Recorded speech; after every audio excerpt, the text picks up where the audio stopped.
All right. Well, hello everyone. Welcome back to my channel. My name is Dr. Anwar Youssef Dunbar, and this is Big Discussions 76, my original channel.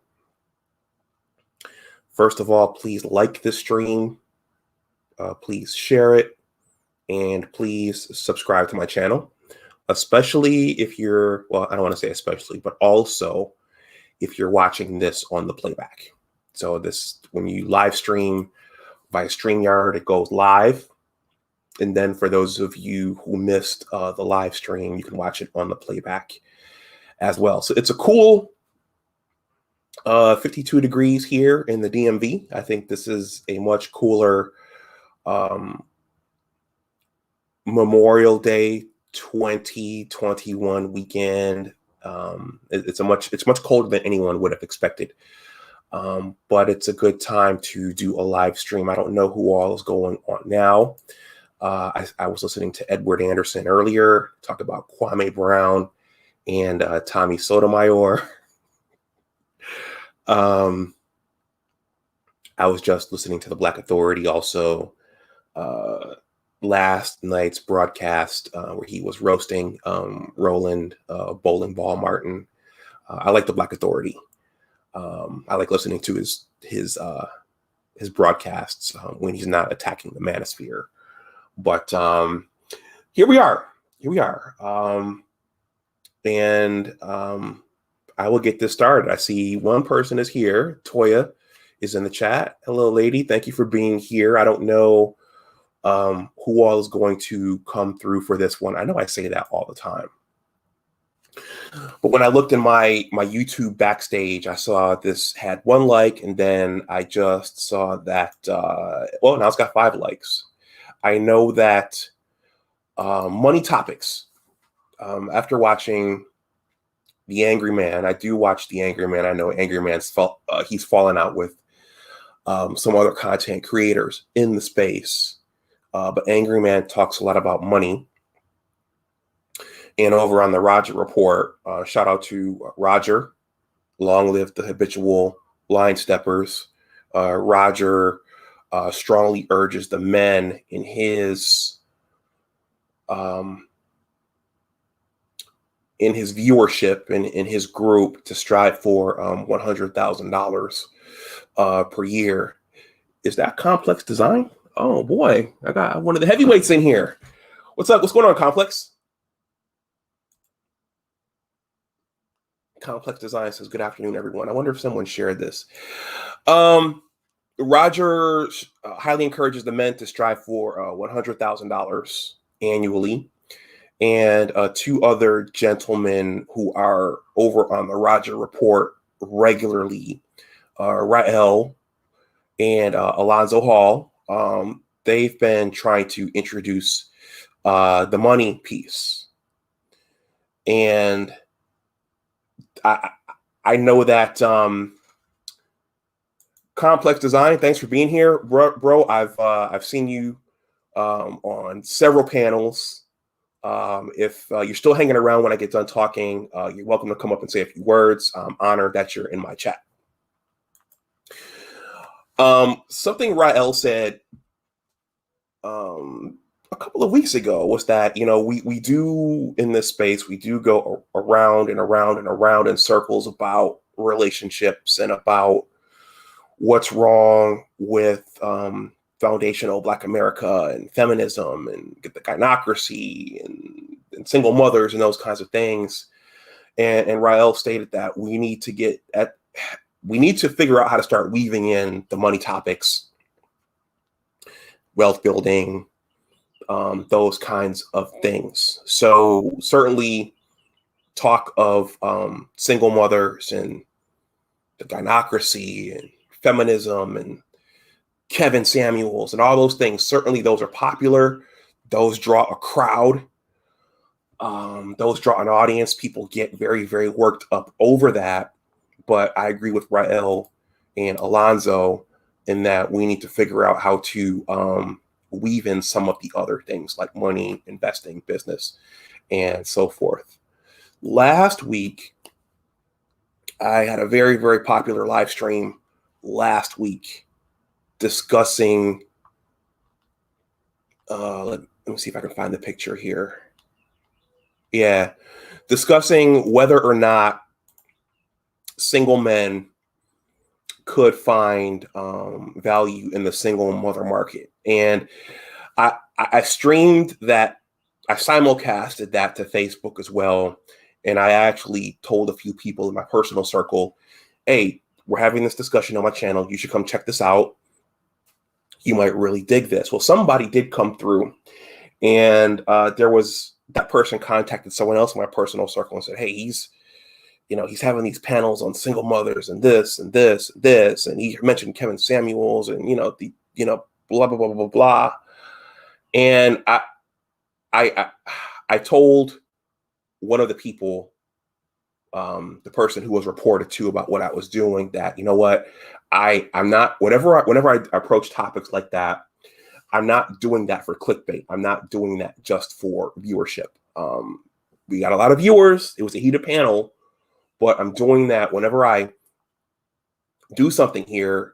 It's usually for a reason. It's usually for understanding. It's usually for our body of knowledge. And that's why I chose to interview Sheed, because Sheed, we hear, was a bit of an outlier. He married a single mother. He seems happy with the deal that he took. So I just wanted to say that whenever I do things here, it's not for clickbait. It's not to cause drama. It's not to have a WWE type of thing going on. It's usually for a reason. When people come into the panels, they have their viewpoints, and it can pretty much go anywhere after that. So before I jump in, I just want to reiterate on that same vein that this channel is about thinking. It's about critical thought. And in terms of my trailer, I created a trailer for new visitors to the channel. My areas are personal stories and interviews and general topics and thoughts of the day. So what I did last week very much falls under all four of those, because that was something that I think affects all of us. At least I'm part of the 53% of Black men, never married, no children. So all of this stuff matters. And for people who aren't plugged into these discussions, they may say, well, why are you talking about that? You're just trying to cause trouble. No, I'm trying to add to our general body of knowledge. Okay. Today's topic. Just briefly, everyone, there are 3 other big discussions, 76 channels. I'm sorry, that's the wrong slide. There are 3 other channels. I had a live stream on my science channel yesterday, which was pretty popular, with the G6PD Deficiency Foundation and Task Force. You can go to my science channel, listen to that. I put that in my community tab. And I have a sports channel as well. And I have an entertainment and media channel as well. Okay. And before I jump in, I've been kicking this around quite a bit.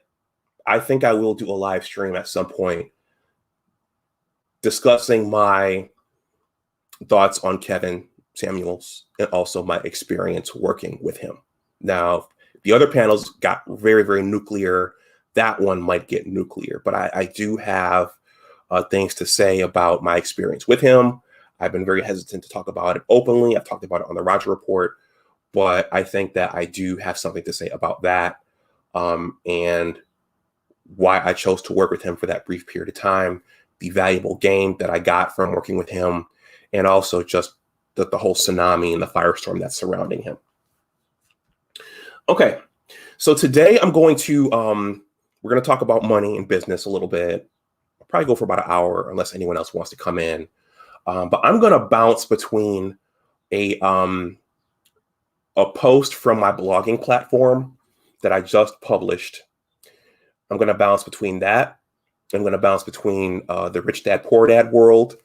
As many of you saw, the thumbnail for this stream is actually the Rich Dad Poor Dad board game, Cash Flow 101. So there's a blog post I'm going to read for you guys. I'm going to talk a little bit about the rich dad stuff as well. And I'm also going to bounce between the Dave Ramsey universe, which is Financial Peace University, and what that added to my financial health, my overall body of knowledge. Because in my mind, when I explain this, all of this goes together. So I have my notes here, and I'm going to start. I'm going to start with the screen share. I'm going to share that blog post, but I'm going to start with how I got interested in money in the first place. Money was a significant thing all throughout my childhood. And with Father's Day coming up, I will probably read some of my Father's Day blog posts, because some of my earliest money lessons actually came from my father. And my father is very, he pretty much had a plan for everything. Dad was very risk averse. That's an important term when you get into the money world and when you get into investing. Risk averse means that you have very low tolerance for potentially losing money. Dad was always very, very risk averse. But I'm saying that to say, based upon the family that I grew up in and under my father's tutelage and under my mother's tutelage, we weren't rich. And so money was always a consideration. And the further I got into adulthood, as a man, as a Black man, of course, money colors everything. It colors the suits you're able to get. It colors the trips you're able to take. It colors and impacts the types of restaurants you're able to take women to if you're dating. It impacts how much money you're able to save for investment. So money is everything, and it's everywhere. And it was that way in my life. But from mom and dad, again, since we're in between Mother's Day and Father's Day, Sheed, I talked about you in the intro. Sheed is here. Thank you for being here, Sheed. If you're new coming in, please like the stream. We're up to 10 likes. That's cool. Since we're in between Mother's Day and Father's Day, that's about the extent that I got in terms of my financial education at home. Both my parents were savers, and my mother actually did try to start a business out of our home. Well, at that point, it was out of their home because I moved out, and it was during her second marriage. And to make a long story short, I won't get into all the grimy details. My former stepfather, the net of it, as Kevin Samuel says, that my former stepfather did not support her business. So when you're a married couple, she could probably speak to this. When you're a married couple, both people are working, one person decides they want to start a business, there has to be an agreement that the other person is going to basically cover the bills, cover the mortgage, cover the utilities. And I think that's the agreement that my mother made with my former stepfather. And so they made the agreement, and to make a long story short, he did not follow through on his end of the agreement. And I will leave it there. But my mother did at least try to start a business, but she did not have the support of her spouse. When I really got interested in money was during graduate school, when I was on my way to becoming Dr. Dunbar.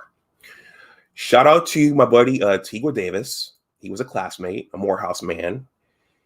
I can credit Tigwa for first introducing me to Cash Flow 101.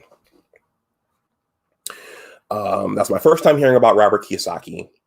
And Tigwa did tell me we were passing each other. Actually, our labs were right next to each other. He did say, there's this board game called Cash Flow 101.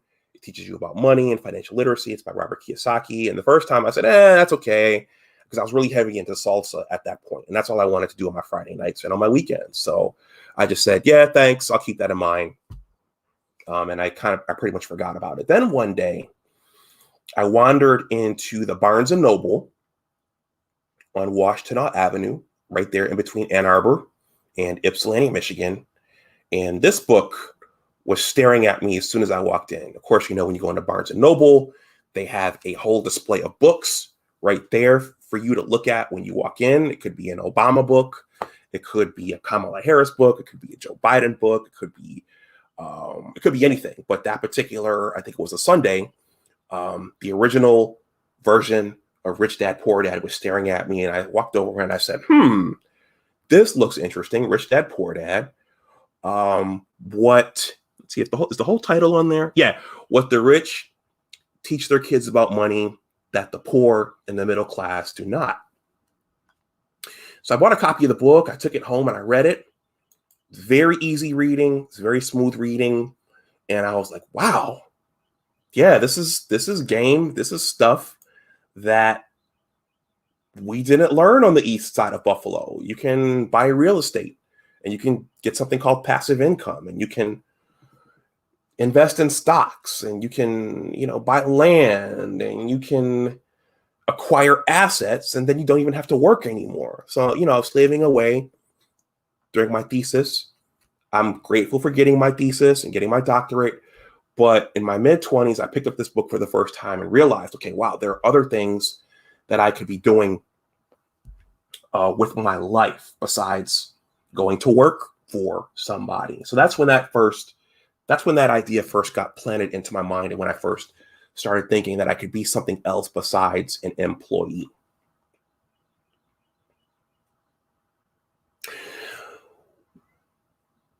After playing, and so when I lived with my father during my postdoc, I actually got a copy, the e-version of Cash Flow 101, and I was sitting there playing it every night on my compact Presario laptop.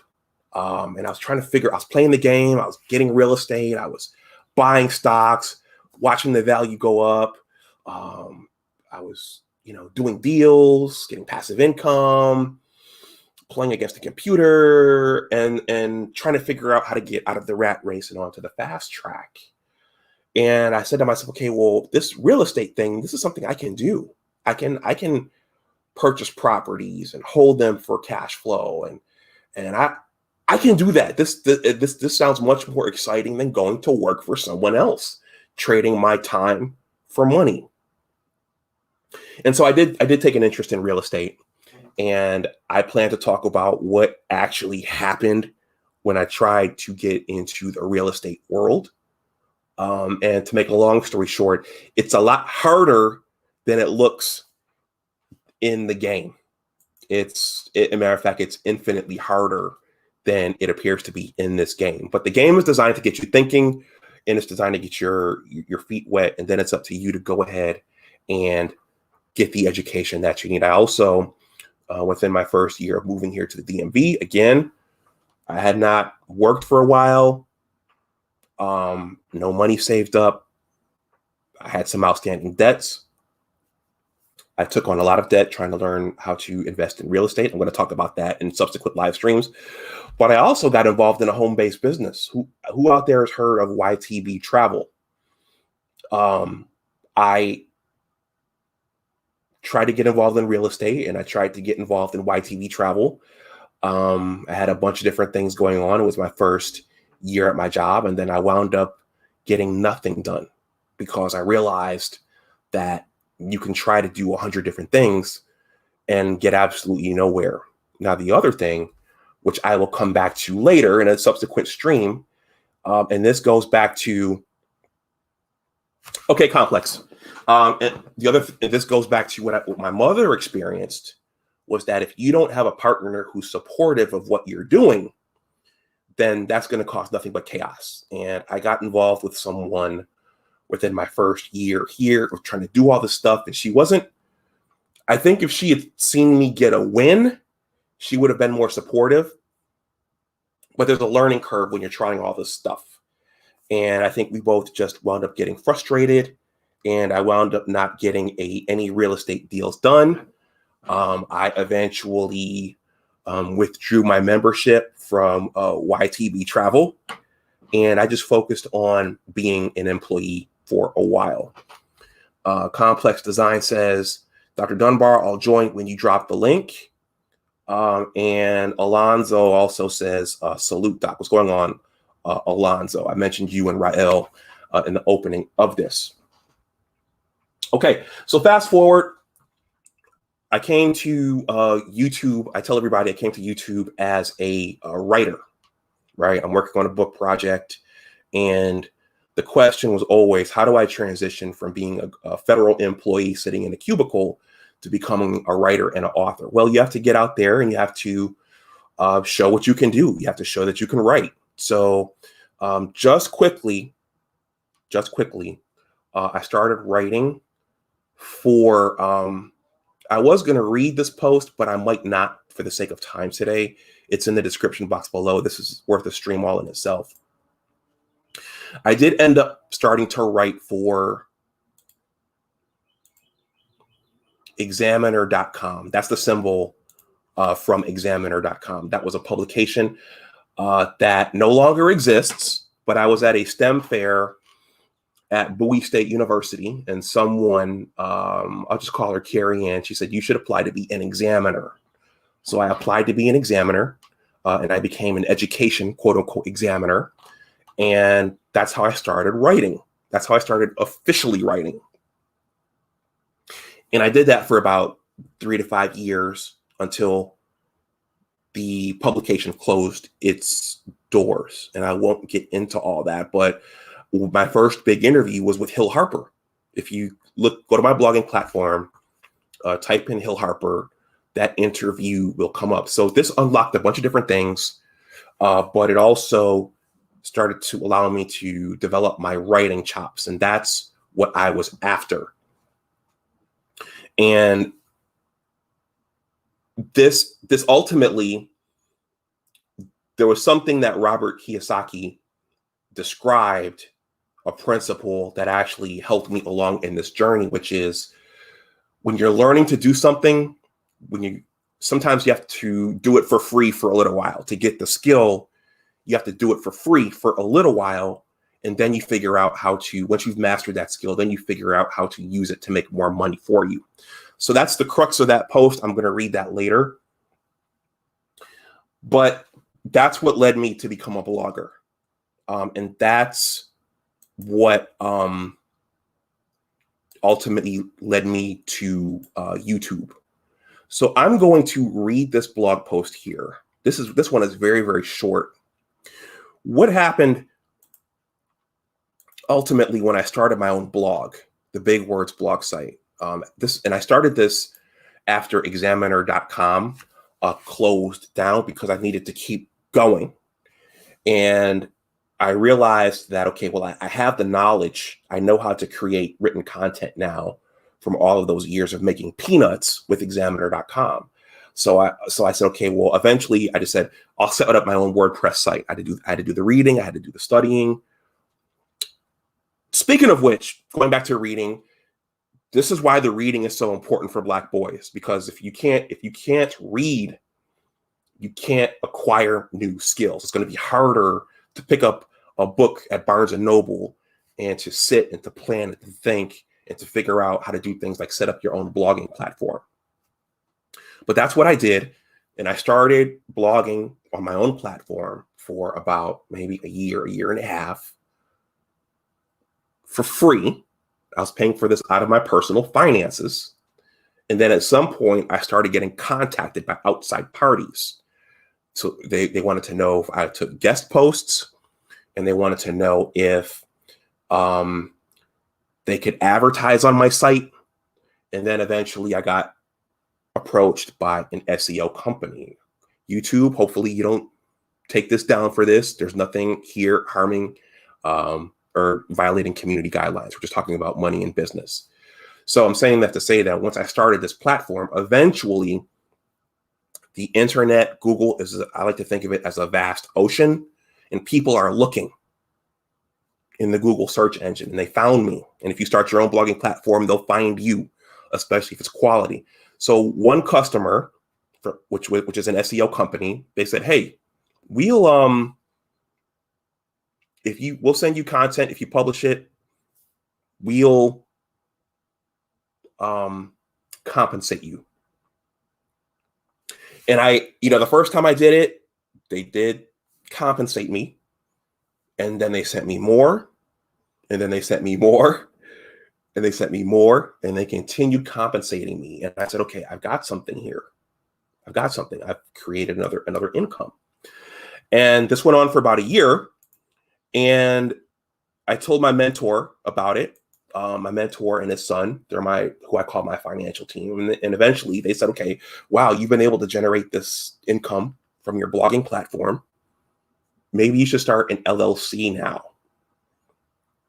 and turn it into a business.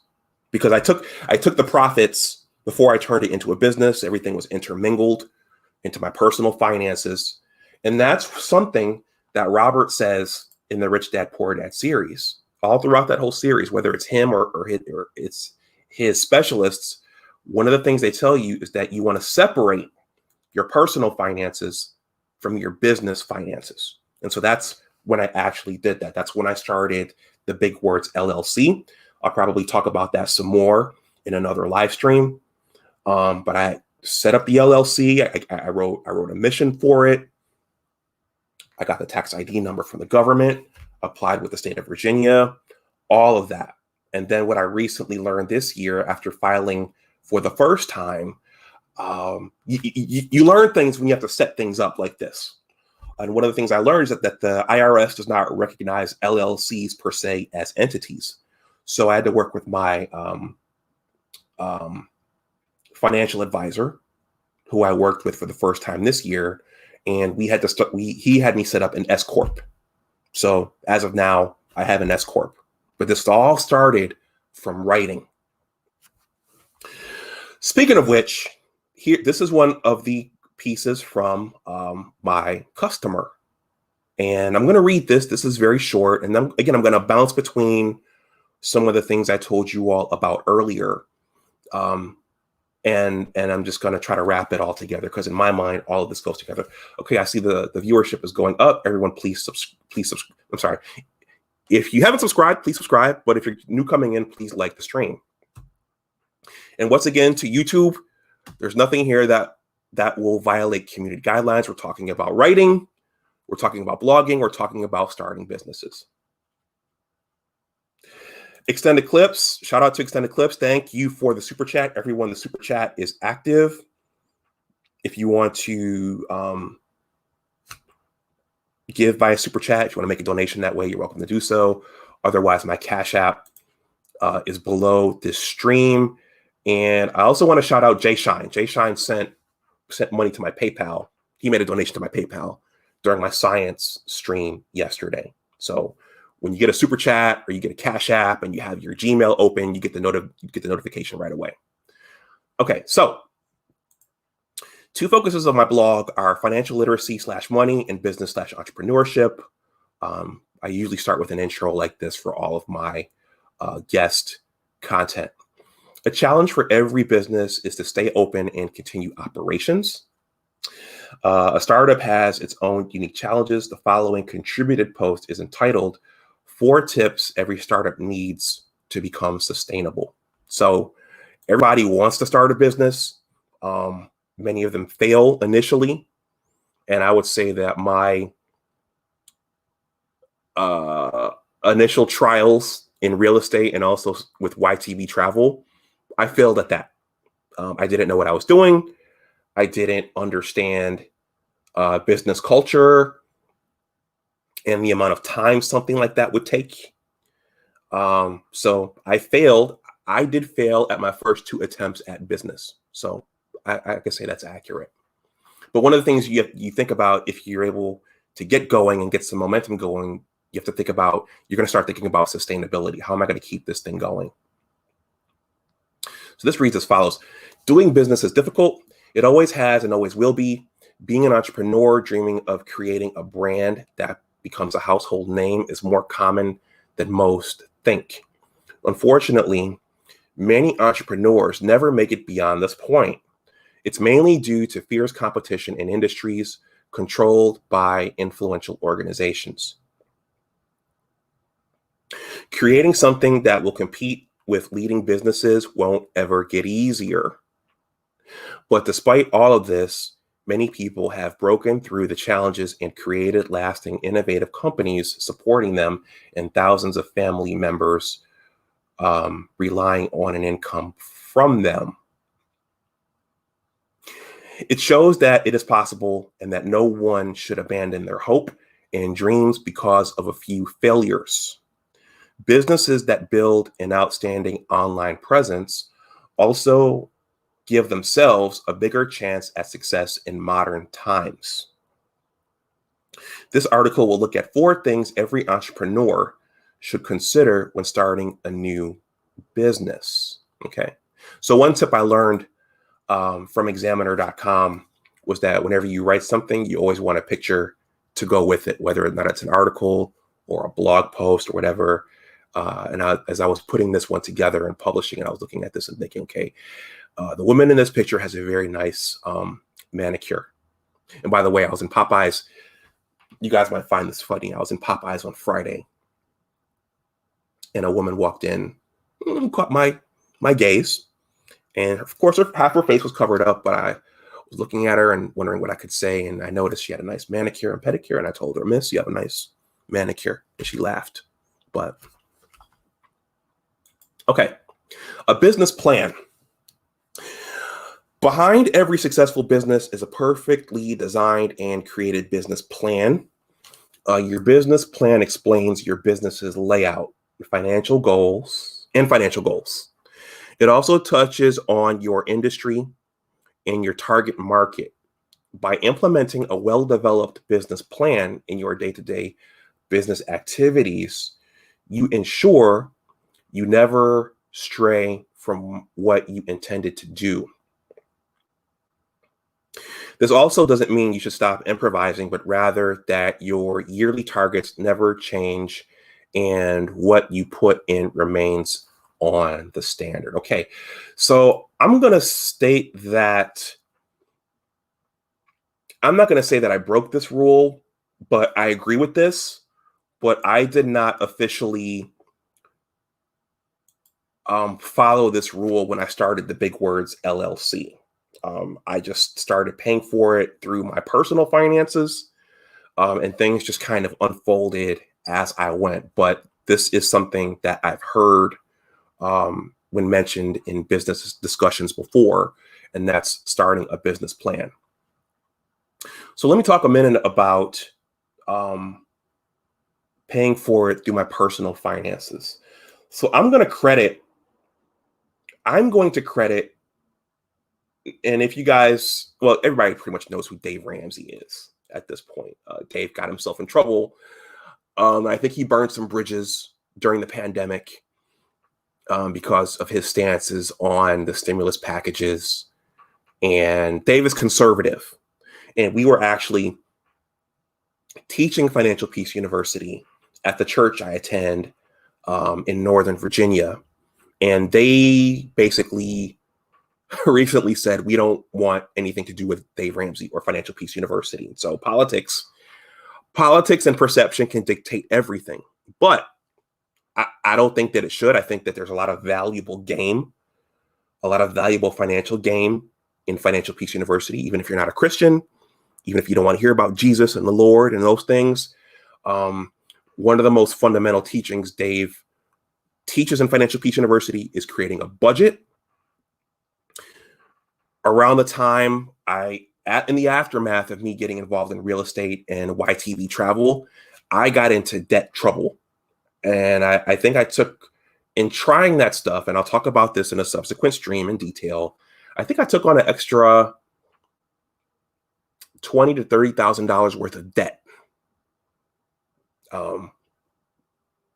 trying to invest in real estate, taking classes, and getting involved in those things. So for the next 5 to 6 years, I had to work hard to clear off that debt. And I did that in large part through budgeting, a lot of discipline, a lot of sacrifice, and also Dave's debt snowball. So once I came out of that, I'll talk about that later. Basically, my cash flow was very robust. So I had a lot of money. Once the bills were paid, I had a lot of extra money at the end of the month that I could invest in other things. And that's how I started paying for my blogging platform, because I had extra money to play around with for my 9 to 5 every month. I see some more people commenting. I see some more people came into this stream. Please like the stream if you haven't. Okay. A website. In the modern day, there's nothing that holds more potential for a business than a website. As a blogger, you have to create a website. Websites are a storefront with the possibility of reaching millions of customers by simply investing in marketing campaigns. That's a part for me that's still evolving. I need to start that newsletter. However, this does take some skill, and you can't expect to reach this goal with a mediocre product or service. You can easily create a great performing website using WordPress. I'm using WordPress right now. The software uses a drag and drop method, making it possible for anyone to create a website. So again, I got this skill from making next to nothing, writing for examiner.com. And in terms of my LLC does business through content creation, written content, and also now here on YouTube. All of this is operating under my LLC, because I don't know, people come up here on YouTube for beefs. People come up here to roast, but YouTube is a business. And whether or not you use it as such, that's up to you. But in my mind, these are all individual storefronts, and they have rules, as I learned about 2 months ago on my science channel. You're basically renting out mall space on YouTube. You have to adhere to their guidelines, but you can start to monetize it if you're diligent, and if you have a following, and if you grow a following, you can start to monetize it. Okay. And so in terms of my blog site, my customers, that's what they're paying for. They're paying for me. They're paying for me to publish their content. They send me the content. I'm pretty good at getting it up pretty quickly. And I know enough about the system and the software and about blogging in general to make it look nice and clean. And I know I have the social media buttons and all of those. Okay. We're almost done. I hope Complex is still there so he can come up. Startup capital, I already covered this for myself, but there are multiple contexts for this. In any business, to start your plan and bring your idea to reality, you will need funds. This means you either saved enough money to start this company, or you'll have to look at financing from a third party. So I talked about that for me. My finances got to the point where I had enough cash flow personally where I could peel off the money to buy the platform, buy the web hosting service, the unique URL. That's why I was able to start all this. But if you don't, you might have to go and borrow, which to me is the worst case scenario. But if you have a really, really good idea and you know it's going to make money, then maybe borrowing isn't necessarily a bad thing. If you have the team, the concept, and the industry under wraps, you could also consider an investment from consumer products VC company. This will enable you to bring your idea to life and start doing business the way you know it should be done. I'm going to read this fourth one, but I'm going to take a look at the YouTube side just to make sure everything is fine. It's very scary when you're doing a stream. And well, the first time it happens to you when you're doing a stream and you can't copy something in the chat, and then you go to your YouTube page and it's gone. And then you look in your Gmail and YouTube has contacted you and said, we took your stream down, for violating guidelines and, blah, blah, blah, blah, blah. So after that happens to you for the first time, you never forget it. In any case, Complex said he's still here. Marketing. Marketing may be one of the most important factors when it comes to the sustainability of your business. You can look at SEO, search engine optimization, Google ads, and social media marketing. These three methods are great for targeting locals and for boosting sales dramatically. SEO is more a long-term marketing strategy where you capitalize on targeted keywords and phrases. SEO will get your website ranking on the first page in due course, which will increase website traffic. On the other hand, Google Ads provides you with immediate results. You pay per click, and Google gives you ad placement on the top of relevant searches. By implementing these concepts into your startup business, you can create a meaningful, lasting business environment for yourself and others. So that's that piece. I thought this would be an appropriate piece for this discussion. I've got probably hundreds, if not thousands, of business-related pieces on my blogging platform. If you go to the search window and just type in business, or if you go to the categories and just check business / entrepreneurship, hundreds upon hundreds of articles will come up. Though that's for people who are curious, but I think it also speaks to the volume of pieces I've moved over the last 2 years and how I've been able to make this profitable. I'm going to drop the link in a second. In terms of SEO, this process has taught me a lot about SEO, and that's a whole business in itself. There are whole professionals who just specialize in SEO. Those people, some SEO professionals reached out to me as well, and at some point I might pay for that service to increase the efficiency of my blogging platform, because I have 2 now. I'm going to show you my other one before I bring people in, whoever wants to come in. But I thanked Extended Clips for his super chat. I also have a Cash App from Dominic Harris. Thank you. And I also have a Cash App from Corrine Henry. Thank you as well. Let me look at my notes here. I talked about that. Let me just show you this, and then I'm going to throw the link in the chat. I think Complex wants to come up. Complex is a very bright and astute guy himself. So never having him on one of my streams before, I have the utmost respect for Complex. This is my new blogging platform. It's called Big Words Authors. I described how my writing journey started. I didn't really know where to start, but if there are any aspiring writers out there, I started this to promote my book when it finally gets finished, but also to provide a platform for other writers, for other new and aspiring writers. I will, because it takes time and energy to publish up someone's work once they give it to me, I will charge a fee or ask for at least a donation. But once it's up, it's up. All the social media buttons are there in case you want to share in your Facebook network. And as long as I'm running this site, your piece will be a permanent record. This is the latest piece I published. This is a short story. It's entitled "The Last Time I Walked the East Side of Buffalo After Dark." This really resonated with the people from my hometown. It talks about violence in the inner city and how I was confronted by it one unfortunate night. But this, again, these are just ways to make more money, and these are ways to go into business for yourself. If you're out there and you're interested in publishing something or having something published, this is the guidelines page.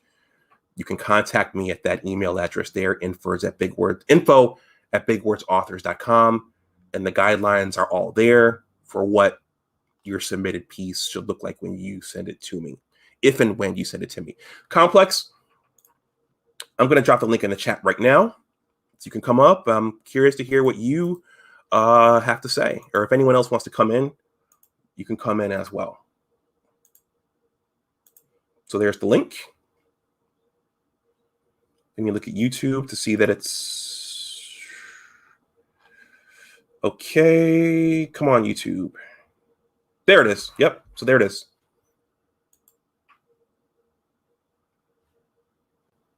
Alonzo Hall's first. What's going on, Zoe? Hey, Dad. What's going on, brother? Not much. You? Doing well. I actually just kind of came in partially of the way through. I was live myself, but I see this is a discussion about starting businesses, and I heard you mention earlier briefly about needing proper support when starting a business. But then I had a phone call, so I didn't get to completely watch. But I would just want to say I totally agree with the fact of in choosing a mate when you are industrious or trying to be an entrepreneur. Um, you definitely need that support because, like you said, there's going to be more losses in the beginning than wins, and the woman wants to look for the win. Hey, yeah, if you're not talking, everyone should mute up. Okay, was that your last point, Lazo? Yeah, I'm done. Okay, yeah, that's huge. That's huge. I saw my mother go through that, and I kind of experienced that as well. And you have to, if you're interested in starting something, you have to explain to the other person what the mission is and what the goal is, and at least verbally get their buy-in. So, Complex Design, welcome. Dr. Dunbar, how are you doing, man? Good. How are you? I'm good. I'm good. I don't know if you know this, but I've actually shared some of your content and put people up on it on the Brain Trust. Okay. I know you called me a heavyweight, but you know, your channel has twice the subs mine has. Oh, okay. Yeah, you got twice the subs I got. You called me a heavyweight. I don't know. Well, I've seen you around. So, well, I mean, you know, I'm one of the founding members of the Black Brain Trust. Right. So people will know me because of that, but my own channel, no one cares. Okay. well, but on my channel, you know, given that you're STEM based, yes, and you know, science, I share your science discussions, the ones you do with Nicole Ali, yes, who is the first lady of the Black Brain Trust. Yep. So yeah, it's like I've been a keen follower of your content for some time. Okay, well, just I appreciate so you know. that. And I've been as this has been going along and unfolding for me, I've been thinking, okay, I need to get over there with those guys at some point. Start with those guys. Seriously. Yeah. Yeah. No, I mean, you know what? It's funny. The reason why we're kind of intermittent with our content is because of business reasons. So when I saw the notification come up on your live stream, I wanted to listen in on what you were talking about. These are things that are very key. We find ourselves in the fourth industrial paradigm now. And I think that the entrepreneurial route in anything that we do is key because current platforms, whether it be social media, digital currency, even commerce, right, affords us the ability to kind of circumvent the normal channels that we typically had to explore. So perfect example is that, for example, if we were to go back maybe 15, 20 years, it was very difficult for brothers to, like, let's just say, manufacture something. It took a large amount of capital to do it. Versus in this new paradigm, we get on Alibaba and we contact the manufacturers in China directly. Right. So this is the type of access to manufacturing and industry that we actually possess, and it doesn't require any money to sign up for an Alibaba account, for example, to get access to the manufacturers who produce literally everything for the world. The other thing is, are you familiar, Dr. Dunbar, and to the other panelists, are you guys familiar with zero-based budgeting? Yeah, that was that was one of the Dave's things. Okay, go ahead and elaborate. What do you, from what you know, what is that? Okay, so the way Dave Ramsey teaches it is basically you want to give every dollar a name. So you go through and you budget. I was doing it. I have so many balls up in the air now, but at one point I was doing it before every paycheck, and I was zeroing the budget. I was allocating money for everything, so that the bottom, yes, so you have your income and you have your bills. Then at the bottom you have what's left. I call that cash flow. It's making sure that number is zero, so everything is accounted for. Boom, there you go. So if we start out using the zero-based budgeting model, what you do is, through practice, what you'll do is you'll go about the mental fortitude and the work of figuring out how far can I go with no money in creating this before I need money. oftentimes what we will oftentimes assume is that something takes a lot of money to do when it actually doesn't. Good point. So, right, yeah. I just wanted to bring that up because Dave Ramsey, I'm very familiar with him. I've been practicing zero-based budgeting since the late 90s. Okay, and my first business. Where did you learn it from? I actually learned it from I had a meeting, dude. I was like maybe 22 at the time, and I had a meeting with a bank exec.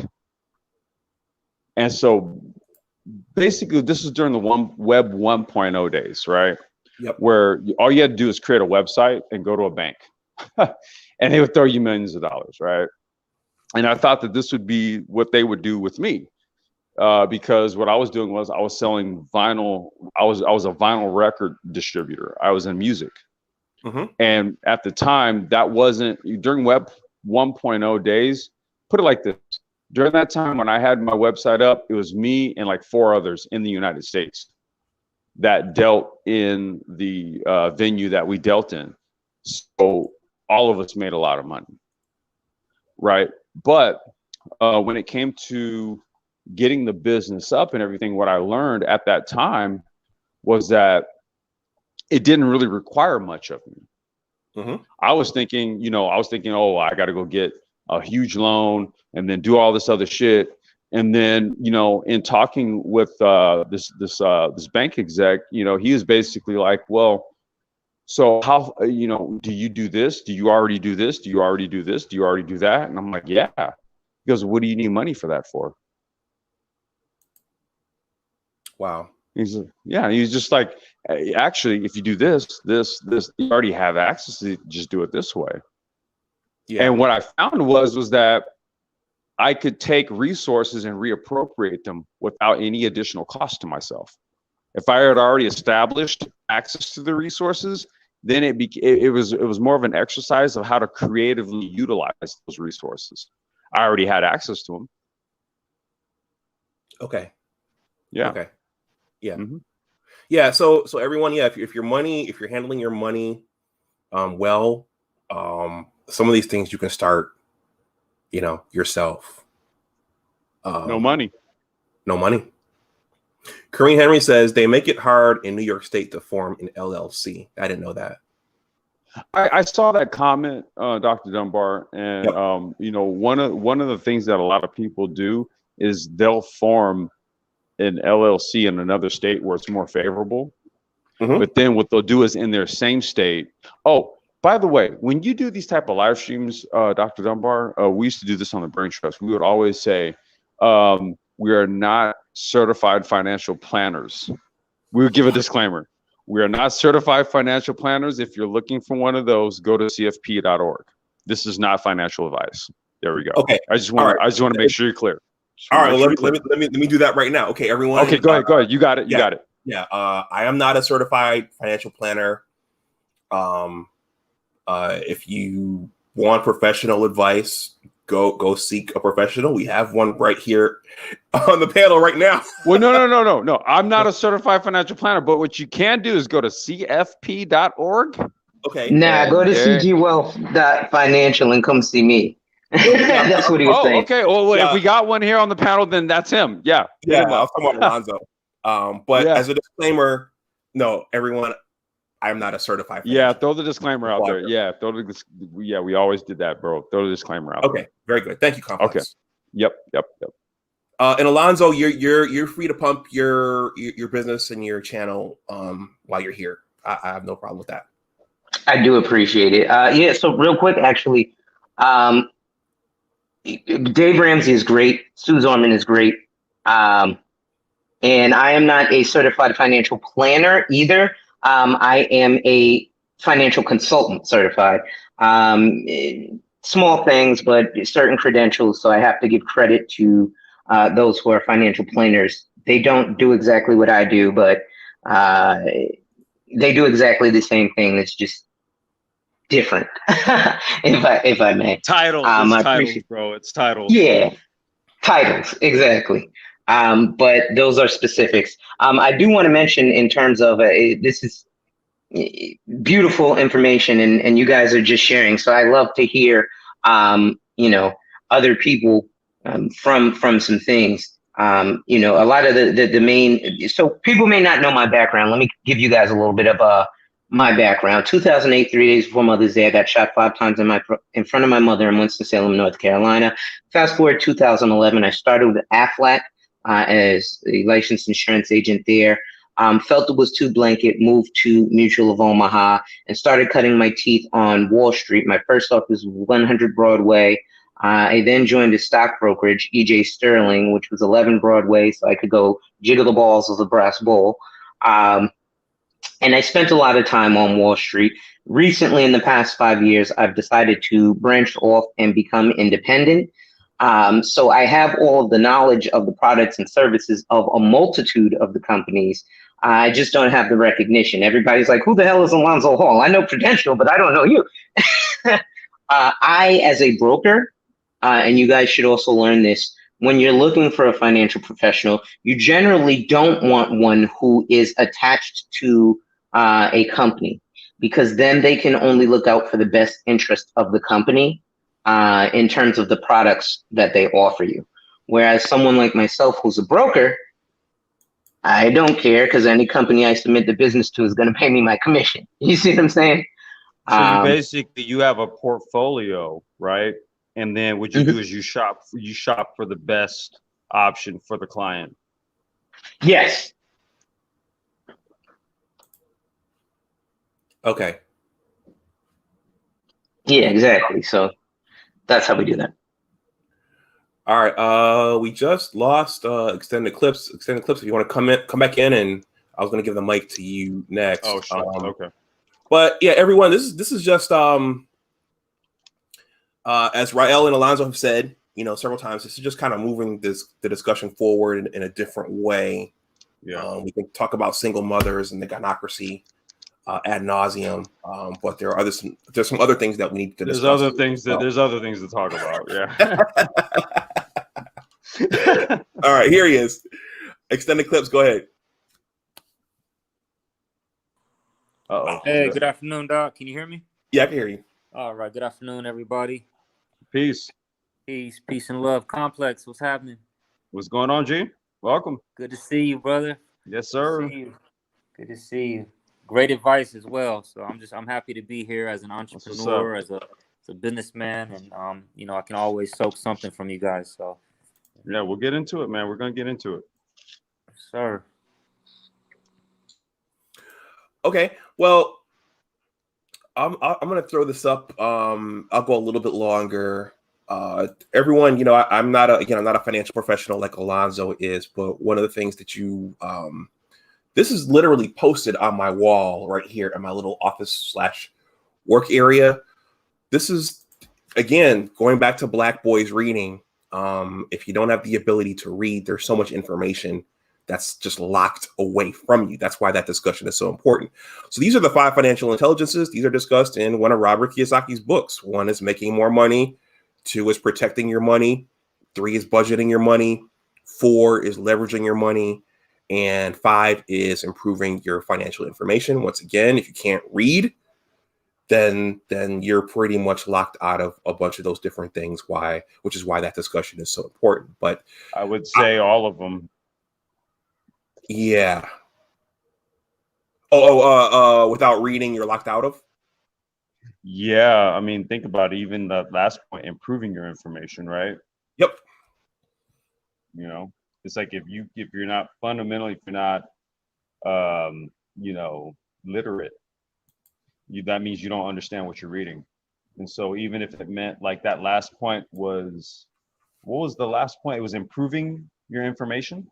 Yes. Let me throw it back up. Right. So that means that you actually seek out. That means you're an active reader.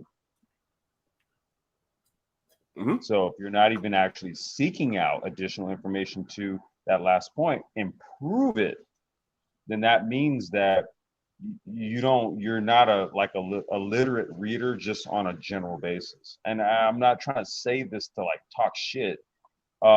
It's just, that's what that means.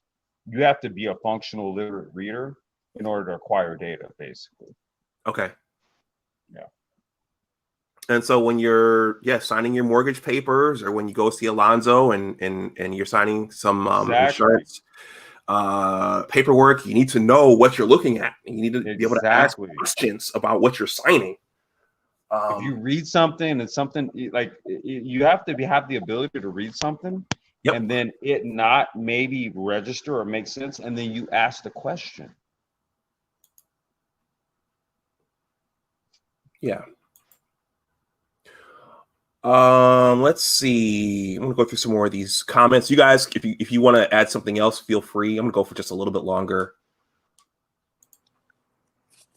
I wanted to ask you, Dr. Dunbar. I wanted to ask you a question pertaining to myself being an aspiring artist, aspiring artist, excuse me, an aspiring writer.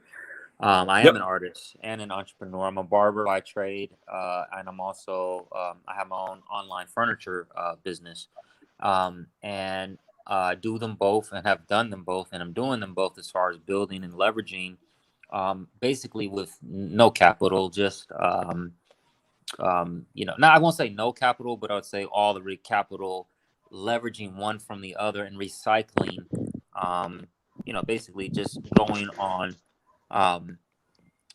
until things open up. And as far as the writing, as an aspiring writer, what would be your advice from somebody having no background in writing other than really no background in writing at all, but loves to read, loves information? I love your blog site. I find it very valuable, because to me, it's like having the Wall Street Journal. It's like having the Black Manosphere. It's like having everything that I'm actually interested in, all in one on one page. So if everybody thought like that, then there would actually be valuable content in all arenas, not just in writing. So what advice would you have for me that for somebody that wants to do that would aspire to write? Yeah, well, the on my new blogging platform, there's a quote up there from an author named Gerald Early, and he told me this personally back in the mid '90s. To be a writer, you have to read a lot, and you have to write a lot. So you have to get started, and it helps with anything you do. It helps to find a mentor. Extended Clips. I mean, we're Facebook friends. You've been very supportive of me. I'd be happy to mentor you through that. I have a platform that's ready to go here that needs to be populated. So thank you. Those are two things. You have to start perfecting your craft, and then find a mentor, and then you just have to go for it. What aspect of it are you interested in? You're interested in short stories? You want to write a book one day? What do you want to do? And what subject matter do you write on? Right. Good question. And I liked how the doctor, I thank you for the opportunity. And it means a lot because I like to, just how I think intuitively, and just how I like my life to unfold, but I like to be accountable and present as it's unfolding. So I like philosophy. I like relationships. I feel like I have a testimony that I don't feel that everybody deserves to hear, but when they do hear it, hopefully it's deserving to them. So I've always had a way with words, but not necessarily a way to put them on a paper, so that people, when they read it, they gain value. Like I've been reading What the Dog Saw. I listen to you. Actually, I don't just read what you say. I listen to what you say. As far as how you speak, and all these things lead into delivery, and so it's a beautiful science that it's been a while for me to kind of wake up and to see the value in, but it's definitely something that I'm interested in. So to answer your both questions, topics, I would just say relationships, philosophies, and just future geopolitics, future worldviews, and things of that nature. Okay, so some of that sounds like it would fall under the creative umbrella. Some of that sounds like it would fall under more of I don't want to say a traditional publication, but if you're talking about world politics, that's a different space. Sure. But the bottom line is to just get started somewhere. Yeah, Sure, I was sure, gonna. Yeah, I sure. was gonna say that's what you have to do. Is you can think yourself to inaction, right? I'm guilty of this. Absolutely. Early on, I've been. I would say in my 20s, I was guilty of this, right? But what I learned from that time is that nothing's gonna happen until you start.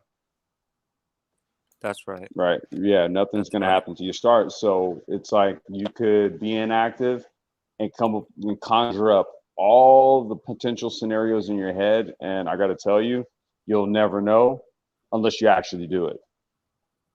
Yeah. Right. When you say Absolutely. talking politics and all that kind of stuff, well, I can tell you firsthand, dude, like we're one of the few people, with the Black Brain Trust to actually have a platform that's largely just built on that. Sure. So I can tell you it's like you'll get your audience is just not who you think it may be, right? So the other thing is tempering expectations. You have to get comfortable with being pleasantly surprised, Okay. right? As opposed to setting expectations per se, because if you do that and then they're not met, you can quickly become dejected. Sure. Sure. Sure. Yeah. Sure. Yeah. No. No. For sure.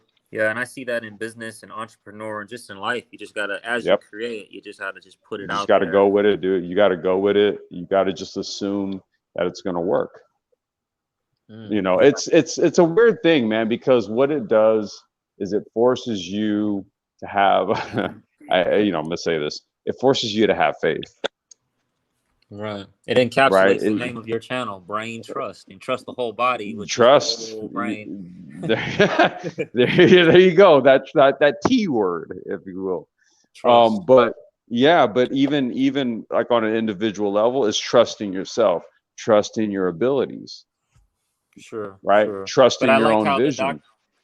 I like how the doctor, because to me, just from this segues into just the channel, the blog, just in everything, and Mhm. from my understanding, and just from my um, uh, the way I've seen life, is mentorship is very important, and trust is very important, but without I think proper honing and mentorship and somebody directing you, it's I don't know if faith would even be complete at that point. Well, no, it's complete, but that's where we have to acknowledge Dr. Dunbar for doing this live stream, because this is to give you the pertinent information so that you can back it with faith, right? Because Sure. once you it's difficult to go on faith if you know that A, C, X, M, and L haven't those issues haven't those haven't been addressed. It's hard to have faith if you know that there's like these fundamental sort of gaps that haven't been addressed, right? But when you have discussions and when you get a fuller understanding of how to establish your platform, how to establish your business, even somebody had mentioned, well, I'm in NYC and it's once again, this isn't certified financial information. So go to cfp.org. But, I was just kind of insinuating what it is that other people do oftentimes. What they'll do is they'll form like a corporation over there in Las Vegas. And then in their home state, what they'll do is they'll get a mail forwarding address. And then that way they use the address in their home state. However, they're incorporated in another state. And again, this isn't certified financial information. I'm just telling you what other people do. You look into that and see if it works for you. However, there's multiple ways to skin a cat. And that's the thing. It's sort of like once you've vetted what it is that you need to do in order to establish what you're trying to do, that's when faith comes in, because you did your due diligence at this point. Yeah. Sure. My Alonzo, I see you dropped your information in the chat. I'm going to highlight that in a second. Now my mother, the stuff I wrote, my mother, I talked about her earlier. She's a veteran writer. She proofreads most of my stuff, and some of my earlier stuff, I think I showed her a chapter to the book I'm writing like 10 years ago. So it wasn't very good. And she looked at me and she said, have you considered taking a writing class? And I could have, that was a nice way of saying this needs some work. Your technique needs some work, and there's still things today that need work. But I'm saying that to say that without a mentor, your the people closest to you can sometimes discourage you, and a good mentor will help. Oh, this is true. That is so true. Yeah. No, I'm so appreciative because I've seen in my life that even in from street, like anything, you have to have an OG, and if you don't, you're gonna get eaten. Yeah, it's just the way it is, Everyone, this is Alonzo's. Let's see. He says this guy is also my cousin, and he is on CNBC, etc. daily, following the markets. Okay.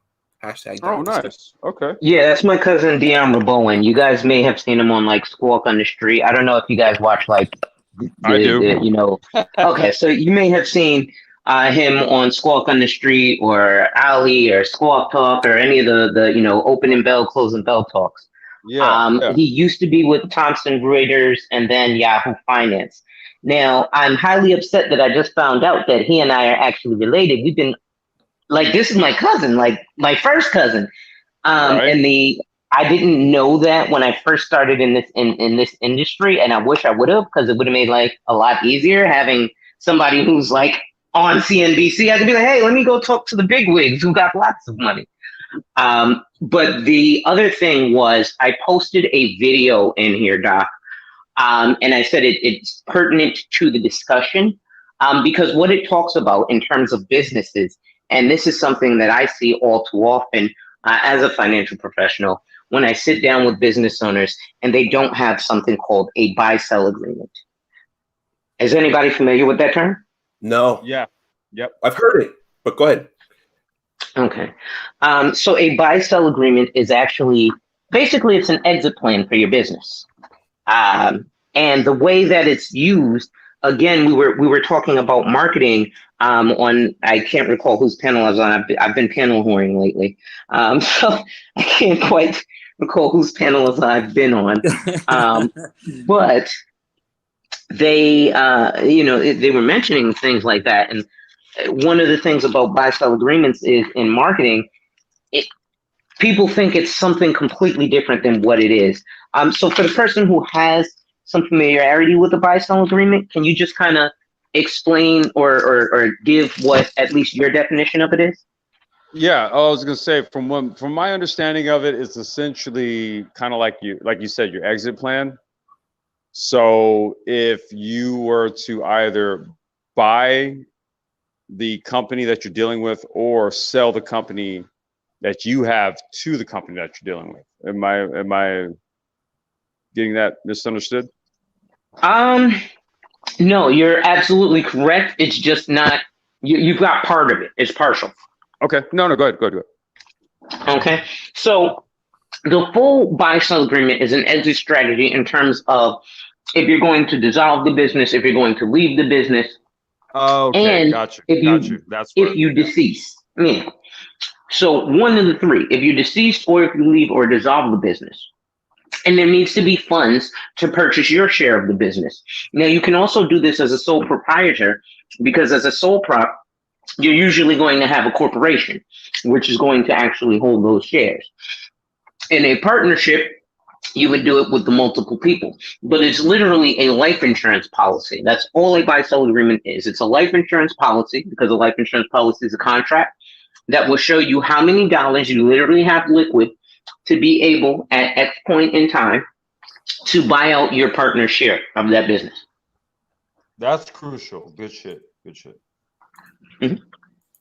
Okay. And the video will show you how that works. Thank you, Alonzo. I saw some Dave Ramsey related. Oh, here it is. So everyone, I want to say, there are other places you can learn about a zero-based budget. Complex learned about it in the late 90s. Mm-hmm. The one good thing I liked about FPU, Financial Peace University, is that everything was in one place. And I like the way they put things in sequence. But you definitely can learn about these things from other people. I see. This one says Dave Ramsey burned a lot of bridges with his employees due to his initial reaction to COVID and the Chris Hogan saga. I have to be honest. I don't know what happened with Chris Hogan. I do remember that he became one of his more prominent speakers, but I don't know what happened with Chris Hogan. Yeah, I would say this is where I think for conversation that we're having here, Yeah. we have to be very cognizant of accessing information versus following. Okay.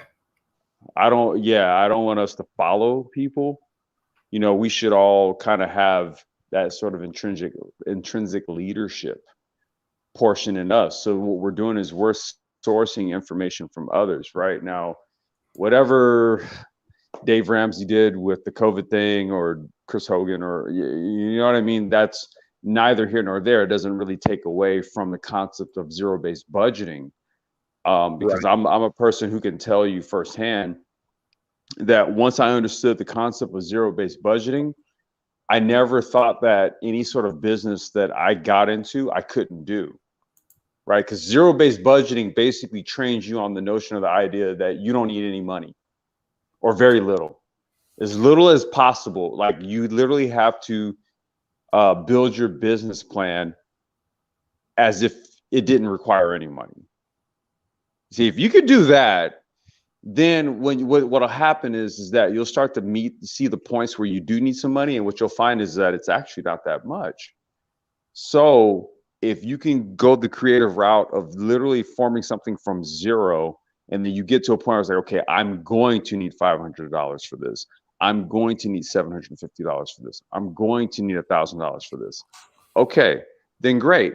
But look at how much you were able to accomplish before you got to that point where you needed to throw $500 at it, versus what a lot of people will do is they'll say, oh, it cost me $50,000 to start this business. And guess what they do? They go get a loan. Okay. Complex. Speaking of that, this question was put to both of us. You want to tackle this one? Corrine Henry says, any advice on business credit?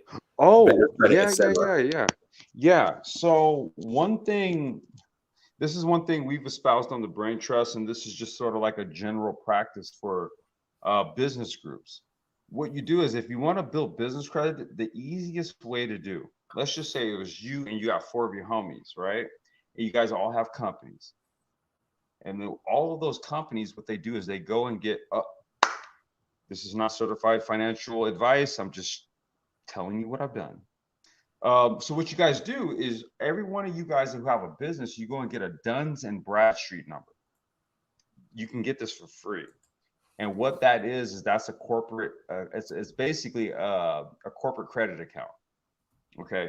So with Duns and Bradstreet, like how you have Experian and all the other ones that do like consumer credit.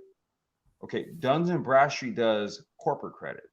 Okay. So if you have a company, Duns and Bradstreet is who tabulates all the data and then issues your corporate credit rating. Now, one way to work with all that is that if it's you and, like, let's just say 4 or 5 other your homies that all have businesses, all you guys have to do, invoice each other for something simple. Oh yeah, I bought some staplers from Dr. Dunbar, right? $12, whatever, however much it was. But the thing was that it was an invoice that was issued and I paid it. So if Dr. Dunbar goes to Dun Bradstreet and says, hey, Complex Design paid this invoice like 15 days before it was due, then guess what? Dun and Bradstreet goes, oh, okay, we'll go ahead and record that.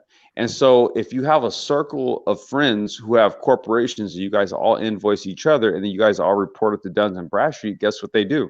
They bump up your corporate credit rating. So an easy way to answer that question: form a business group with some like-minded individuals and invoice each other, and then report the payments to Duns and Bradstreet, and in short order. I've seen dudes do this shit, and like in 60 days, all of them are able to get access to like $20,000 in business credit. Wow. Right. That's all they did. They just invoiced each other. They paid all these little simple invoices, and they reported it to Duns and Bradstreet. And then every time they reported, it was like the credit score went up, up, up, up, up. And then you go to a bank and you go, oh yeah, well my business credit is this. And they go, oh okay, well with that score we'll approve you for this much. Go to CFP.org though. We're not certified financial planners. Okay. I will volunteer that when I set up my business checking, the bank, which is one of the bigger banks, they want to know what my personal credit score was, and they wanted to know what the projections were for my blogging platform. And so I told them what I made. And then honestly, at that time, I didn't know if I'd be able to reproduce the number. I was able to. And they granted me a business line of credit. But the way that I use it, I pay everything off. I take some of the profits and I pay it off, and I only use it for business expenses. So you have to be careful and disciplined not to get out of control with it, if you get it. Okay, guys, I'm going to go through some. Go ahead. I had a quick question pertaining to when, as far as the business group forming from the Duns and Brad, would you all have to have the same type of corporation for that sole proprietor, or no? Does it? Okay. No, it's literally based on. So, for example, like if you as an individual, let's just say you get a car loan, and then you purchase a car from like Nissan or something, right? Every time you make that payment on time, Nissan reports to the consumer credit agencies, right? It works the same way. However, we're just reporting to Duns and Bradstreet, and these are your buddies, mind you. So as long as you guys are kind of like staying on code with it and saying, hey, listen, you're gonna buy this from me, you're gonna pay it, and then within a week or so, I'm gonna report it that you paid this invoice, so that they can tabulate that. That's really what it becomes. It just becomes a thing where a group of people just do it themselves and just report it. And Duns says, "Oh, okay." So the operative word, it's all about the reporting. Yeah, that's it. Well, they think about it. Any other entity, guess what they do? They report. They report it, right? If you're late on a payment, guess what they do? Report it. If you're early on payments, they report it. So are you invoicing them through conventional methods, through a bank account, or are you invoicing them through cash? Or can it be Venmo, or like what is it? No, literally, it's however you invoice somebody. If I send you a PayPal invoice, if I send you a Zelle invoice, if I send you a whatever, when you pay it, I'll have receipt of it. Right. And then what I do is I just say, hey, listen, like here's the transaction right here. It was paid. Alonzo paid it, 10 days before it was due. Wow. It's that easy, huh? Yeah. That easy. Yeah. That easy. Because I was planning to get a Duns and Brad for the barber shop, but I wanted to form the LLC on it first and not just be doing it. No. That's the process. Form your LLC, get all your stuff together. After you get all that together, form the Duns, and it's free. Just get a free Duns and Bradstreet number. Yeah, I can already do it for the online furniture store. I can already do it for that, which I should have done it already. Are you doing B2B on that? Like, yeah, do you do B2B? You do? Oh, yeah. Go get one, dude. Go get one. Well, I mean, the manufacturer to the consumer. So, No, that's what I'm saying. If you're doing B2B, get one. Because if you're, right? Yeah, the goal because is to like leverage that, get a few sales from that, and leverage it into a shop. You know what I mean? And that's the whole. That's what I mean. This. That's how you do it. This is how you do it, dude. Go to CFP.org though. We're not telling you how to do it. Deal with interest, bro. Yeah, I do. Yeah. If I can, I only like to deal with the cash that's in the bank because I know it's there. Yeah, so you're right. Okay, so guys, I'm gonna go through the rest of these comments, and then I'll probably wrap up. But Alonzo, can you speak to this? Not so much, focusing on the individuals, but more so the ideas, like why why you think this is. Sure, you're talking about the Dave Ramsey And Susie Orman. and Sue Zorman. Well, one of the things, like I said, they're cool, they're great, but they also go with a big idea of buy term, invest the rest. I don't know if you saw my Brunch and Wealth 4 with Eugene Mitchell, where we were mentioning it's a great idea, but unfortunately, when you're looking at things like investments, unless you're an accredited investor, you really don't have the financial horizon.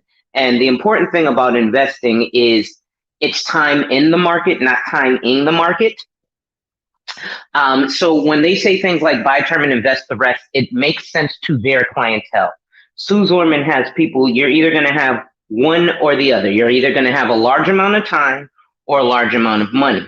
So what they're telling everyday Americans who are between 30 and 50, buy term and invest the rest, it's not always the best for their specific situation. So a blanket term like that then misleads a lot of people when buying term and investing the rest. For example, if you're investing but you're not an accredited investor, you're going to get taxed at a higher rate than someone who earns capital gains tax. So capital gains tax is 20%. If I earn $1,000, I only pay $200 on that.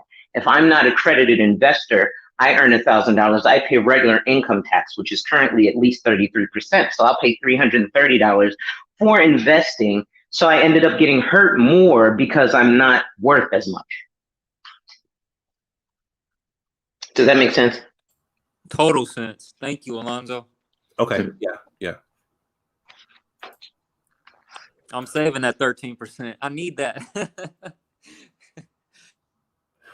Okay. Well, gentlemen, I appreciate you guys coming up. I'm glad this was well received. I'll probably look to do more of these, and Complex and Alonzo, I definitely, if there are ways I can collaborate with you guys. Yeah, I got to collab with Complex because that DMB trick is, y'all better get y'all notebooks out for that.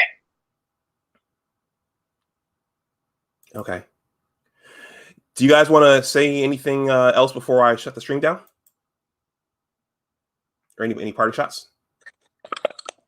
Thank you, Dr. Anwar. Appreciate you. Yeah, thank you, Dr. Dunbar. Okay. Thank you, guys.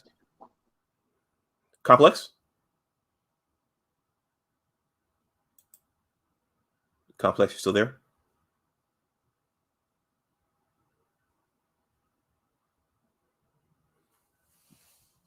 I think we might have lost Complex Design. Okay, let me go through some more of these comments, and I'll see if Complex comes back in the meantime. Alonzo says, you work in service, you need an LLC, but not for the B2B, just for the barbershop. Complex, you there? Hey, Alonzo. Can you hear me, Alonzo? Or sorry, Doc. Go ahead. Yeah, I can hear you. All right. The nameless protagonist says, I never heard of this before. They're talking about business credit, right? Kareem says, where is your business at? Extended Clips. Furniture Instagram at Palacios _ furniture Instagram. Kareem, the nameless protagonist is your business score, like your credit score, DMB number. This is how banks see if you're worthy. Following you at Extended Clips. I'll try to follow you too. Nameless says, understood. Thank you at Kareem Henry. And Extended Clip says, gives her halos.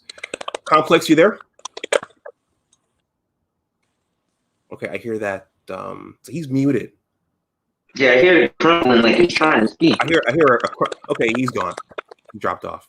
Okay, well, guys, I'm gonna go ahead and wrap up. Thank you again, and let's link up again sometime soon. I plan to do more of these.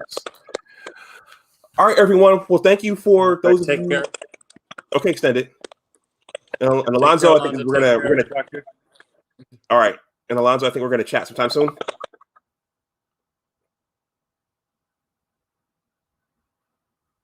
Okay. All right. Yeah. So Alonzo, I think we'll chat sometime soon. So every Rain took my signal. Okay. All right, I'm going to go into my closing statement. So everyone, thank you to everyone who watched this, and everyone who liked and who donated to the stream after the last. Okay, Complex is back. Complex. Yeah, I'm not sure what happened, dude. I was trying to get the link to get your Dunn's Bradstreet number, and then like this shit just crashed. Okay. Yeah, so I was gonna post a link for anyone who wants to get a Dunn's and Bradstreet number. Here, I'm gonna post it in the back because I don't think I can post links in the regular chat. Yeah. So Okay, here, I'm gonna put it in the private chat. Okay. And then if you want to share that, so for anyone who was listening, my apologies, dude. Like I don't know, phone crashed. But that's the link right there from dunsandbradstreet.com to get a free Duns and Bradstreet number. Okay. Well, I'll have to check that out. Yeah. Yep. Yeah, let me see if it. Yeah, that's lit to get the Duns number. Yep. Get the Duns, man. Get the Duns. Okay. So, do either of you two have any closing statements before I shut this down? I'll give it to you. I'll let Alonzo go first. Go ahead. Okay. I have a copy of the business plan I want to send to you, Dr. Dunbar. It's one I did back in 2015. And it's funny. I think Complex, you mentioned, people will, with the zero sum budgeting, one of the things you will do is think, oh, I need a business. Let me go get this loan for 50 grand. When, like you said, there's so many parts that you can do with $0, and then you need 500, you attain the 500. And then, when you're at your position, you can go ahead and build up. Boom. Yep. So I just want to say this, and then I'll make that my last statement. Everybody remember that the journey of 1,000 miles starts with the first step. Yep. Yep. This is true. It's very true. See, Rael is in the chat. What's going on, Rael? He says, "Damn, business credit and personal credit are two different things." Yes, they are. All right, Complex. Hey, Dr. Dunbar, man, pleasure. I finally got a chance to join one of your live streams. Like I said, I plugged your channel multitude of times on the Brain Trust because of some of the science and tech live streams, stuff you were doing with Nicole Ali. So I finally had a day to get up here to join you, right? But I saw the business topic, and that's kind of like my wheelhouse in a lot of ways. Yeah, I dropped out of college, dude, like to do entrepreneurial stuff. I'm talking about it like age 17. So trust me, I've had plenty of time to cut my teeth in this stuff. And it does not take a college degree. It doesn't take those things. It just takes knowledge. That's all it takes. Yep. Well, that's one of the more fascinating things is like your Bill Gateses and your Zuckerberg. They didn't graduate. They didn't graduate. And here we are. I mean, if you want to get a degree, there's nothing wrong with that. Especially. No, I'm not shitting on it. I'm not shitting on it. Nope. Get it in the right thing. Right. But it's astounding that these guys were able to do what they did without getting their diploma. I see someone. I gotta tell you, dude. I'm sorry. Go ahead. I see someone named Meech in. Meech. Yeah. Okay. All right. Since you, as Roger says, since you vouched for him. Meech. What's going on, bro? What's going on, Meech? What's going on there, folks? Hey, Meech. Yo. Hey, I tried to send a super chat to ask a question to Complex and I don't know what YouTube is doing or whatever. I gotta wipe this phone and reinstall. But Meech has been around for quite some time. He's been around. Oh yeah. Are there any fees associated with the Dun and Bradstreet credit reporting? No. That's why I wanted to send that link, because there's two options that you can have. You can get a free number, or you can pay them for the blah blah blah blah blah stuff. Right. But get the free number. That's why I wanted to make sure I dropped that link. Get a free. If you and your buddies, if when you report that your buddy has paid on time and is in good standing, that you're not gonna have to pay a fee for that. No. Okay, That's that's good. what they do is they're a credit reporting agency, just like every other. Oh, I know that, reporting but like agency. for your personal credit, I believe businesses have to pay for like with the rate the other. I was under the impression that with the other consumer agencies, like let's say No. Best Buy, they have to pay to report to credit. No, but bureaus. think about it like this. I have a DNB number, you have a DNB number, right? Right. So only thing you're letting DNB know is that, hey, that guy over there paid me on time. That's it. That's all you're doing. Okay, good to go. Good to Because go. what they do is they actually take your credit worthiness, and then they make that information available to banks, right? So that you could be qualified for loans. Yeah, I know who they are. I've had to work with them before when I was in the supply chain. I like what you're doing there, Dr. Dunbar. We've interacted before on a couple of different panels. When you were talking with BGS about COVID when it first came down, and it's been a few times. But I like what you. I didn't even know you had a sports channel. One of my buddies is a Michigan fan and everything, so I told him about your channel. I forwarded him a link. Yeah, anyway, I'm sub so to the sports channel too, bro. I'm sub to the sports Appreciate channel that. too. I appreciate that. Absolutely. Whenever I find somebody, man, that's out there trying to do something different, especially when it's related to business or culture or anything like that, I'm definitely there to check it out. So, I've been following you for a while, but I'll be spreading you. I'll be letting folks know who you are. Alonzo, did you drop any of your personal info with regards to your insurance services? Yeah, I can definitely do that. I'll drop all my contact info, so you guys can do that. Okay. Okay. Yeah, a Complex, leave your email address in the back chat. Okay, hold on. Give me 1 second. I'll do it right now. Me too. Yeah, if I can reach out to you guys. Let me get Alonzo's information. In the meantime, Rael says Richard Branson for Virgin Atlantic is dyslexic, abs ripped out of high school at 15, and is a billionaire. It's amazing, man. If you put in the hard work and you stick with it, and it does take some faith, like you guys said earlier. It takes some faith, But anyways, I just wanted to say that, man. Keep up the good work there, Dr. Dunbar. I'll fall off. Y'all take it easy there. Thank you, Meech. All right, that's what's up, Meech. All right. Okay, so Alonzo, if you put your stuff in, I'll cycle it through while I give my closing words. I just put my email in the back for anyone who wanted it. Okay, I'm scribbling it down now. Pacific.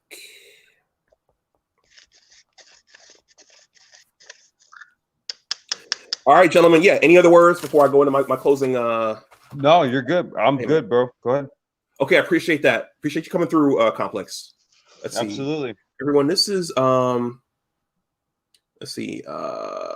Rael says dropped out of high school. Damn autocorrect. Okay. Everyone, this is Alonzo's info. That's his direct cell phone number and his email address. Let's see, and that's his email address. That's another email address. This is where you can find Alonzo on Instagram. We recently followed each other. And I'm going to go back to this comment here. Wait, what was that? It was Alonzo Hall. What was it? That email? Let's see. It's right here. All right, I'm going to show you a quick email. No doubt. I'll also, anyone who does email me, I'll likely add you to my email list. And I do try to send out newsletters about some of the financial services and things. Okay. Let's see. Well, and thank you, Dr. Dunbar, by the way, for allowing me to do this. No problem, Alonzo. Thank you. So Rael says Damon John for Fubu is also dyslexic. So Kareem Henry says at Rael, I didn't know that. Wow. Yeah, and I think that's another important aspect of having these conversations is that, again, I think unfortunately a lot of us were raised and socialized to think that going to get the degree is the only route, and particularly it's the only pathway to a good life and a prosperous life and an abundant life. Certainly, I'm proud of my PhD, but if I'm talking to a younger person nowadays, I'm definitely going to tell them of these examples that Rael just listed out, and the fact that that's not necessarily the case. So I just wanted to have this discussion, everyone, because again, there were comments. We talk about the stuff we talked about last week, and I think when we bring up Kevin's name, there are murmurings that, he's just trying to get views and those kinds of things. But I agree with what Rael and Alonzo talked about, in that we need to kind of expand the discussion a little bit more and talk about business and ways to make ourselves wealthy. And in many instances, exploring our passions, because the reality is many of us, we go and get our degrees and we start these careers, and then later on we figure out, okay, with the rest of my life, I might want to do something else. And then the question is, how do you do that? So, and I appreciate you for having this conversation, man. Like I said, when I saw starting a business, I said, "Oh, I'm gonna spend my time listening to this one." Okay. Not to try to prove you wrong, but because the intention is correct in what the question that you're asking. Okay. And there's so many people, honestly, who get bogged down in a lot of manosphere conversations. Yes. Who actually have information that are very pertinent to us. So if we can steer conversations more towards things like this, guess what? We'll start to extrapolate from people things that they know pertaining to these specific subject matters, and not this sort of general dysfunctional conversation that pervades the space. You know what I mean? Mm-hmm. So anytime you do something like this, I'll be here, man. Okay. And I have the email address now, so I'm going to reach out to you and figure out how I can get over there. And Alonzo, I just shot you an email, brother. Okay. I'm going to read this last comment. Rael says, you can use life insurance to fund any business endeavor. So getting with Alonzo is essential. Like I told him, life insurance is all reward and no risk. Who wouldn't want? That's why I just emailed him. Okay. All right. And then last one, I promise, last one. Alonzo, salute fam. When it's all said and done, your name will be big. I'm life insurance. Just like I'm into life insurance, just like Alonzo Herndon. All right, everyone. Thank you for tuning in. Enjoy the rest of your Memorial Day weekend. As always, remember that your attitude determines your altitude. Take care, and I will talk to you the next time. Bye-bye. Peace. All right. Let's see. Screen share. Let's see. Drop him down. Drop